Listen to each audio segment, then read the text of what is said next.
नमस्ते, मैं चंद्रभूषण।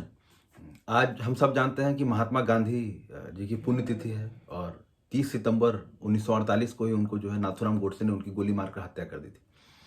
आज के दिन जो है मैं उनको एक किताब जो कि Gandhi my experiment with truth and autobiography है, मैं इसके बारे में कुछ बताना चाहता हूँ। ये एक बेहतरीन किताब है और इस किताब का मैं एक तरीके से रिव्यू करने जा रहा हूँ क्योंकि हम लोग सब महात्मा गांधी के बारे में पढ़ते हैं। ये मैं बता देना चाहता हूँ कि इस किताब का जो टोटल नंबर ऑफ पेजेज है वो लगभग 480 पेज है, कुल 480 पेजेज। और बात यह है कि हमें गांधी को क्यों पढ़ना चाहिए, हमें गांधी को क्यों सुनना चाहिए, हमें गांधी के बारे में जानकारी इकट्ठा करने की क्यों जरूरत है। तो सबसे पहले तो पहली बात है कि वो फादर ऑफ द नेशन है, इस राष्ट्रपिता हैं, इस राष्ट्र के पिता उनको कहा जाता है महात्मा गांधी को। प्लस इस किताब से जो हम एक चीज सीखने को मिलता है हमें कि किस तरीके से एक आदमी जिसका जन्म 2 अक्टूबर 1869 को, दैट 2 अक्टूबर 1869, जिनका जन्म पोरबंदर में हुआ था, उनके पिता का नाम करमचंद गांधी या काबा गांधी और माँ का नाम पुतलीबाई है। कैसे वहां से एक आदमी जो इतना लंबा सफर तय करता है। बहुत सारा जो इसमें चैप्टर्स है, शुरू में उन्होंने जो है सबसे पहले ये दिया कि उनका इंडिया में कैसा पालन पोषण था। फिर वो इंग्लैंड पढ़ाई करने जाते हैं, वहाँ पे उनकी ज़िंदगी कैसे रही। फिर जो है जब वो भारत में उनका जो है प्रैक्टिस उतना ठीक सफल नहीं हो पाता है तो फिर वो साउथ अफ्रीका जाते हैं। दक्षिण अफ्रीका में एक्चुअली उनके ज़िंदगी का ठीक तरीके से शुरुआत होता है क्योंकि वहाँ पे जो है जब वो इंडेंचर्ड लेबर्स लोग से जब मिलते हैं और यहाँ से जो जितने भी मजदूर गए होते हैं उनकी जो वहाँ बुरी हालत, जब लोगों के उनके सामने ये सब आता है, प्लस उनको खुद भी कई तरह का प्रॉब्लम झेलना पड़ता है। जैसे एक बार वो ट्रेन में बैठे थे और उनको जो है मीन्स उनको मुक्के से एक व्यक्ति ने मारा। उसके बाद उनके साथ भी जो है कई तरह की बदतमीजियाँ हुई। तो इस तरीके से उन्होंने लगा कि नहीं, सो लोगों का यहाँ पे जीना दूभर है। भले ही भारतीय लोग या एशिया के लोग जो हैं वो दक्षिण अफ्रीका में रह तो रहे हैं, लेकिन उनके पास अपना कोई राइट्स नहीं है। वो इंसान तो दिखते हैं लेकिन बिल्कुल एक जानवर से भी बुरा उनका स्थिति है। तो वहाँ पे वो राइट्स के बारे में बात करते हैं, कई तरह के एक्सपेरिमेंट्स करते हैं, अपना फार्म खोलते हैं, फार्म चलाते हैं, फिर उसके बाद जो है न्यूज़पेपर निकालते हैं और इस तरीके से जो है धीरे धीरे उनको ऐसा लगने लग जाता है कि अगर वो दक्षिण अफ्रीका में लोगों के लिए राइट्स ले सकते हैं तो वो ये काम जो है हिंदुस्तान में भी कर सकते हैं। और फाइनली 1915 में वो हिंदुस्तान आते हैं। भारत में भी आने के बाद उनका इसी तरह का सिलसिला शुरू होता है। पहले वो देश भर घूमते हैं, वो बार बार गोपाल कृष्ण गोखले का भी उन्होंने कई बार जिक्र किया है। फिर वो धीरे धीरे कांग्रेस के लोगों से मिलते हैं, पंडित मोतीलाल नेहरू हो गए, फिर मदन मोहन मालवीय हो गए, हाकिम अजमल खान हो गए जो कि एक बड़े फेमस थे। फिर दिल्ली में वो श्रद्धानंद जी से मुलाकात होता है। मैंने इस तरीके से गांधी का टोटल सिलसिला शुरू होता है और हम देखते हैं कि किस तरीके से एक नेशन जो है मीन्स उस दिशा की ओर बढ़ता है जिसके बारे में कोई कभी सोचा ही नहीं था।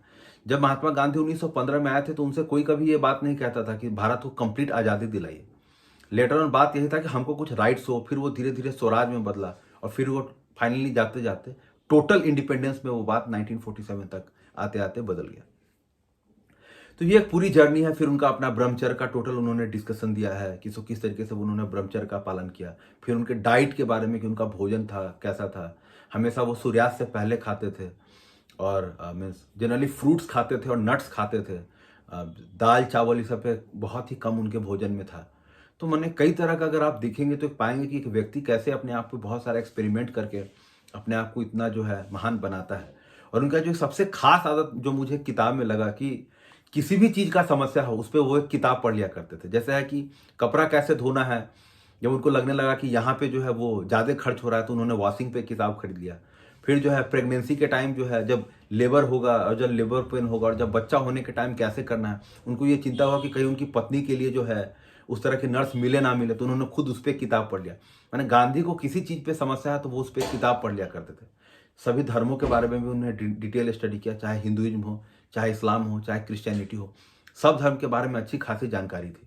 मतलब जानकारी पे उनका हमेशा जोर रहता था और वो किताबों के बड़े प्रेमी थे। हम सब जानते हैं कि वो एक वकील थे लेकिन वो एक शानदार जर्नलिस्ट भी थे।